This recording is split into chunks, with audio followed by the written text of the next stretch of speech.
Okay, this is just an update on the vibration problem I had, and I use these rubber motor mounts with the braces. What happened was the front ones tore loose because there was no support. So now I'm using solid motor mounts in front with the rubber ones in back.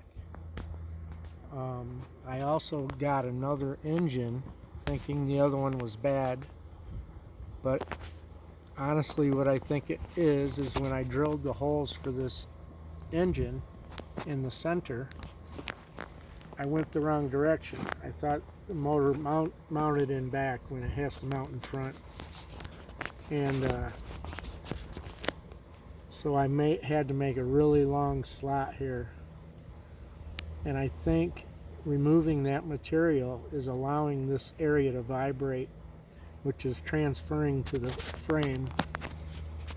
And anyways, I just wanted to update because if anybody does this without support in the front, it's going to rip those motor mounts right out eventually.